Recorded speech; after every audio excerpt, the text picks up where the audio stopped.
Boa noite. Boa noite não, bom dia. É que a gente está acostumado aqui a falar à noite, né? Tudo que vocês escutam aqui dos palestrantes são mensagens da espiritualidade superior. Nem todos nós conseguimos transmitir ou dizer de uma forma que o coração de vocês acolham as palavras e os ensinamentos que cada um de nós vem aqui tentar colocar na consciência de cada um. Por isso que eu sempre peço a vocês paciência, amor e acolhimento quando cada um de nós que vem aqui dizer alguma coisa da espiritualidade possa receber esse afeto de todos vocês. O assunto de hoje é muito interessante. Quem são os nossos instrutores? Pode ser uma pergunta e pode ser uma resposta. Quando nós reencarnamos, nós somos influenciados desde o primeiro instante, pelo próximo que nos acolhe, não é verdade? Para uma nova experiência no corpo, em que, atualmente, é a mãe que nos dá. Correto? Mas se nós pensarmos um pouco mais profundamente em razão da doutrina dos espíritos, nós vamos saber que essa não é a primeira vez que nós estamos aqui. Que esse não é o primeiro corpo que nós estamos habitando ou que nos serve de experiência. Se algum de vocês não acreditar e saber que é assim, tudo que eu vou falar parece história da carochinha. Nós ficamos sabendo pelos ensinamentos religiosos de outrora, não são todos que já vieram a esta vida com essa doutrina espírita, fomos criados pelo Pai da Vida. E assim o que nós chamamos de espírito e o que nós somos é o quê? É o resultado do pensamento do Criador. Essa energia divina que nós nem sabemos o que é e que nós damos o nome de Deus. Nossa origem na concepção religiosa teve uma explicação antigamente profética, conforme o Velho Testamento, e complementou-se no chamado Novo Testamento. Entretanto, nós espíritas, cientes e estudiosos, agora de uma forma racional, através da terceira revelação, trazida pelo Consolador prometido pelo Mestre Jesus, sabemos que os espíritos superiores, que constituem a falange do Espírito de verdade, que veio trazer o chamado Pentateuco Espírita, permitiu que personagens conhecidas nessas mensagens foram espíritos que vivenciaram anteriormente em corpos aqui na Terra, com alguns nomes famosos, tipo Santo Agostinho, o São João Evangelista, São Vicente de Paulo, São Luís, Sócrates, Platão, Fenelon, Schwendendorf, todos citados por Allan Kardec e que se identificam nos prolegômenos. Que palavra estranha, mas no início do Livro dos Espíritos todos têm que ler esse chamado prolegômeno para entender a doutrina dos Espíritos. Ele é sintético, mas ele nos dá um conhecimento e nos faz pensar um pouco melhor na nossa existência.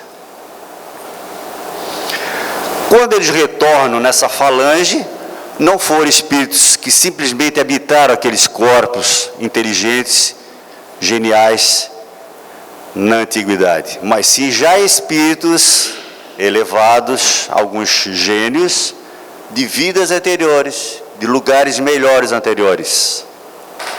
E aquele conhecimento que eles foram, durante as reencarnações, assimilando, vieram mais uma vez, através do amor a todos nós, nos dizer o porquê da vida. Assim, o sentido da nossa existência passou a ter um conceito mais racional, e não aquela fé cega, sem qualquer tipo de explicação. Por que isso? Não, porque assim, é um mistério. Por que deve ser dessa forma? Porque é assim que é. Hoje vocês todos sabem que a doutrina do Espírito é racional. Mesmo aqui trazendo algum desses ensinamentos da espiritualidade, todos devem raciocinar através da lógica. E até Kardec diz que se a ciência comprovar algum ensinamento diverso daquele trazido pela espiritualidade, nós devemos modificar a nossa razão de ser. Até Kardec teve esse tipo de raciocínio. Então essa espiritual falange que retornou e que vem nos auxiliar, também trouxe Paulo, Erasto, Hahnemann, Rousseau, Pascal, Chateaubriand, Lacordaire, Galileu, entre inúmeros outros, tudo aqui nessas obras, que segundo a Gênesis, no capítulo 1, versículo 41, diz assim: o Espiritismo realiza todas as promessas do Cristo a respeito do Consolador anunciado. Ora, como é o Espírito de verdade que preside ao grande movimento da regeneração, a promessa da sua vinda se acha por essa forma cumprida, porque de fato é Ele o verdadeiro Consolador. Conforme José Herculano Pires, quem não conhece Herculano Pires é o pai, foi o pai em vida da nossa Heloísa Pires, uma que vem sempre nas nossas jornadas aqui.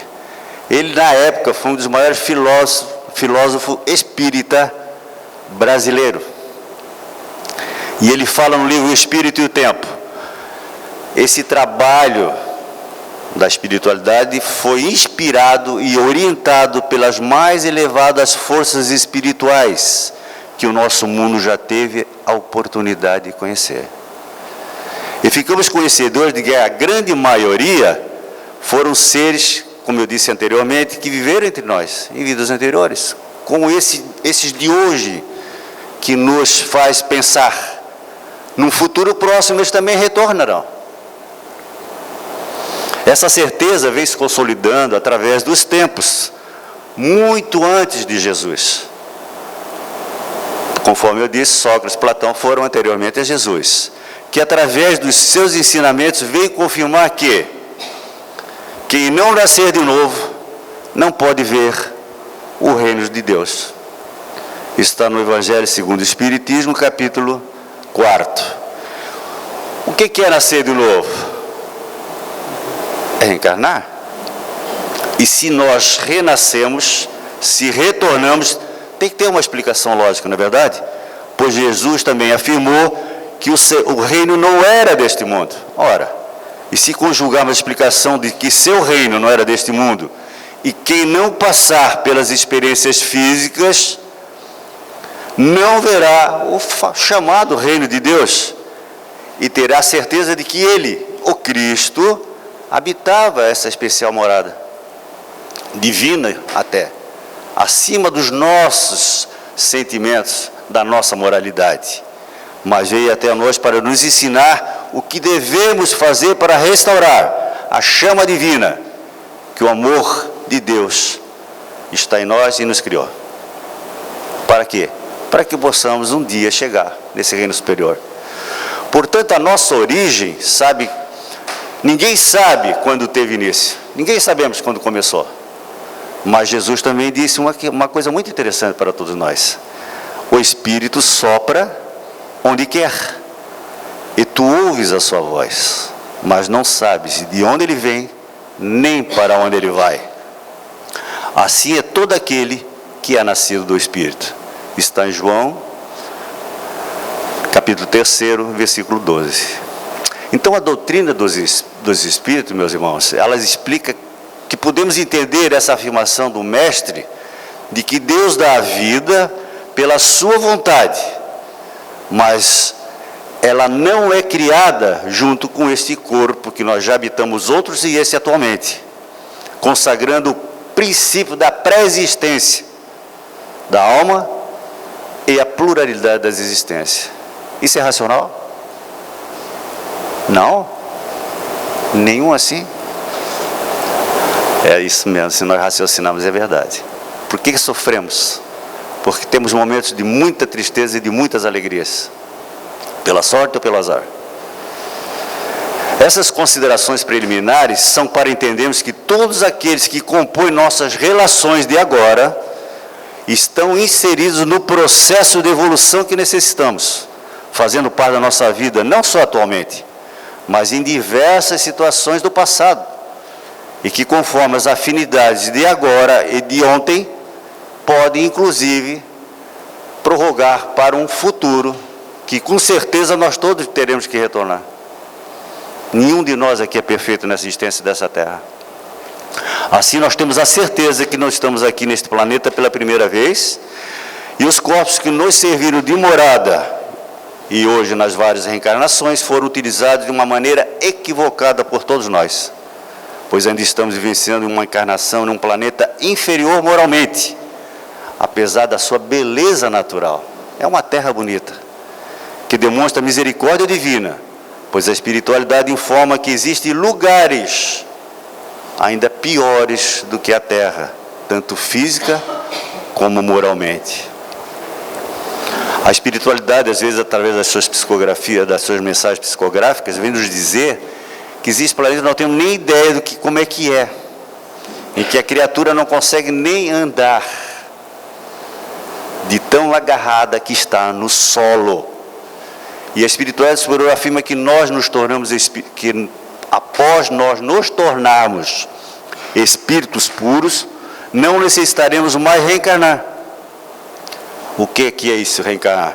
Habitar moradas inferiores e corpos ainda densos como o que nós temos hoje, onde nós externamos muito mais as nossas paixões do que os nossos afetos. Portanto, os laços a partir do primeiro instante de relação não são destruídos pela reencarnação, como muitas das pessoas sofrem a perda de um ente amado. Muito pelo contrário, se fortalecem cada vez mais, seja pelo amor ou também pelo ódio, porque nós estamos todos enlaçados pelo fluido e da afinidade que envolve a todos nós. Nós reencontraremos no futuro que nós projetamos os nossos amores de agora e os nossos inimigos, porque a afinidade, ela é fluídica. Dá para entender assim? Então a lógica desta doutrina é muito racional, pois se hoje temos esta família, esse grupo não é primário, mas resultado das afinidades de outrora, pois os espíritos formam, tanto na terra como no espaço, grupos ou famílias, unidos pela afeição ou antipatia, ou seja, pela semelhança das inclinações. Por isso que hoje nós temos pessoas que a gente se encontra a primeiro momento, tem aquela vontade de abraçar, nunca viu, né? E outras dá aquele arrepio, né? Que explicação mais lógica que é essa da doutrina? Mas a pessoa não te fez nada, mas não suporta aquele cara. Não suporta, como não te fez nada, não importa. Não importa, ele é muito antipático. E outras, ai que coisa querida, mas por que ele fala, não, mas ela é tão querida. Por que é isso, pessoal? É afinidade, é a vibração que nos une. Então, se nós formamos grupos felizes, a procura se dá automaticamente. E a chamada desencarnação ou encarnação só nos separa temporariamente, pois quando retornamos à erraticidade, encontramos os afetos que conosco são afins. Você já deve ter tido familiares mais idosos, assim como eu, que na saída desse corpo começa a dizer, ah, meu pai está aqui me esperando. Aí o que é que a gente fala? Tá morrendo mesmo, está ficando doido. Não é. Já estão começando a estar um pé aqui e um pé lá. E começa a ver os afetos que estão acolhendo. Divaldo Pereira Franco, ao ser questionado em um de seus seminários de como é a vida no mundo dos espíritos, ele responde, consideramos que a vida na Terra é uma cópia imperfeita da vida no mundo espiritual. Nós temos lá tudo o que existe aqui, mas nem tudo que existe lá existe aqui. Dessa maneira, o mundo de natureza transcendente é aquele que oferece o material para o mundo da organização física. E nós sabemos que o corpo hoje que nós temos é modelado pelo perispírito que nos envolve para podermos expressar o que somos no corpo. Os ensinamentos da doutrina não deixam quaisquer dúvida de que somos criados pelo fluido divino. Todos possuímos essa energia, e a proximidade se entendão pelas nossas obras, pela forma como nós agimos com todos. E essa energia, a proximidade, é como o resultado de quê? Dos nossos pensamentos, das nossas ações, sempre com todos que compõem a nossa cadeia, a nossa vivência atual. Então nós podemos concluir que não são somente duráveis as afeições espirituais, pois também existem aquelas atrações somente físicas que se extinguem através da desencarnação. E que se nós não cometermos nenhum ato equivocado ou infeliz, não se tornam essas pessoas obsessores, chamando assim, do futuro. Então ficamos cientes agora de que os nossos melhores instrutores para o nosso aperfeiçoamento são justamente aqueles que nos causam mais desconforto, porquanto são eles que vão provocar em cada um de nós a reação para que nós descobrimos nosso verdadeiro caráter. Então aqueles que batem no por qualquer erro que cometemos, esses são aqueles que já estão bem afinizados conosco.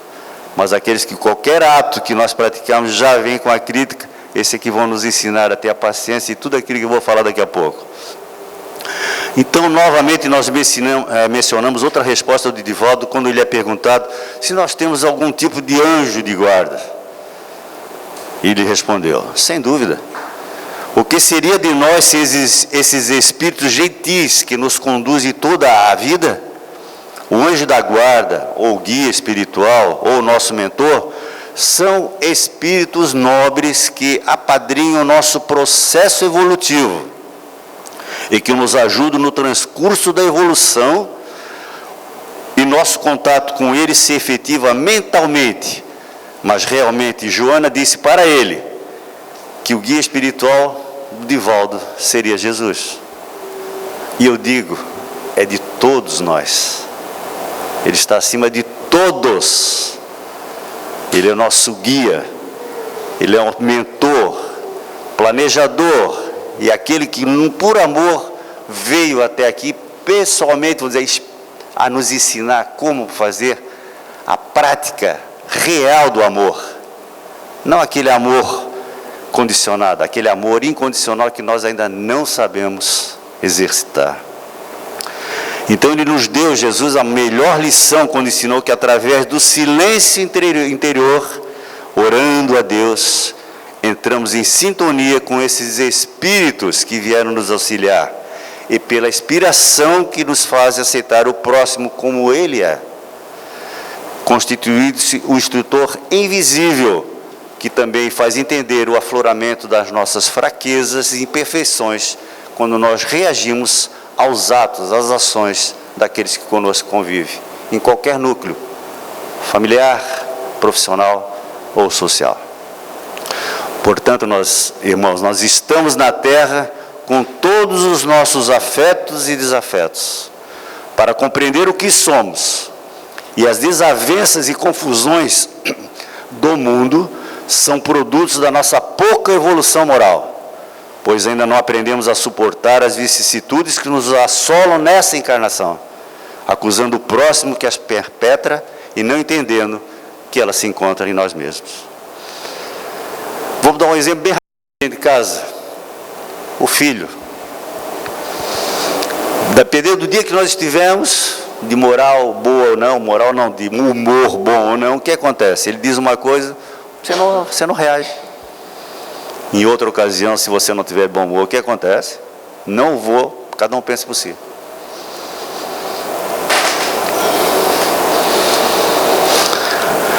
Então nós vamos nos concentrar e definir quem nos causa as aflições, as dores e os sofrimentos. O Evangelho informa que as pessoas que encarnam na nossa família, que nos causam aborrecimentos, nada mais são do que espíritos antipáticos ou estranhos, que vêm com a dupla finalidade de quê? De servir de provas para uns e de meio de progresso para outros, sendo que os maus se melhoram pouco a pouco ao contato com os bons e pelas afeições que deles recebem. Como é que nós podemos ter um filho, uma criancinha no colo, sabendo que no passado ele foi nosso adversário, e podemos amá-lo? Por isso a razão do esquecimento, do véu do esquecimento das reencarnações, para que nós possamos acolher também os nossos desafetos de outrora. Assim, quem é o mais insuportável na nossa família e que mais nos irrita? Cada um responda para si mesmo. Mas essa afirmação oportuniza que aqueles que prejudicamos no passado venham novamente ao nosso convívio para incomodar essa existência, e que, dependendo do nosso comportamento, poderá nos perdoar, justamente pela força do amor. Então ele se torna o instrutor para superarmos o egoísmo, o orgulho, a vaidade e tantos defeitos que imperam ainda na nossa vida. Então o combate à irritação se dá por quê? Pela tolerância, a raiva pela compreensão, o ressurgimento do ódio pelo perdão, o desejo de vingança pelo conhecimento da lei de ação e reação, pois tudo que acontece tem uma causa e não é produto de sorte ou azar. A persistência na inveja pela nossa insegurança, achando-nos juízes das ações do próximo, quando deixamos aflorar o orgulho, que nada mais é do que queremos controlar a vida alheia. Combater o ciúme, que nada mais é do que acharmos que somos donos das coisas e das pessoas, quando na realidade somos criaturas de um só dono, que é Deus. E assim os demais vícios que ainda curtimos e que nos influenciam, meus irmãos, são situações para aprendermos com eles e não nos revoltarmos, para que não deixe que modifique a nossa trajetória de sucesso, o desejo da elevação moral. Portanto, existe uma hierarquia de professores a nos ensinar a viver, mas aqueles que realmente fazem aflorar em nós a impaciência, a intolerância, o rancor, o ódio, a inveja, a vingança e outros vícios mais, são justamente os instrutores que vieram pela misericórdia divina conviver conosco a jornada evolutiva que todos necessitamos. Pode parecer forte isso, né? Mas somente através disso, dessas superações viciosas, é que nós conseguiremos sair dessa encarnação exitosos. E que Jesus possa nos auxiliar nesse mistério. Bom dia a todos.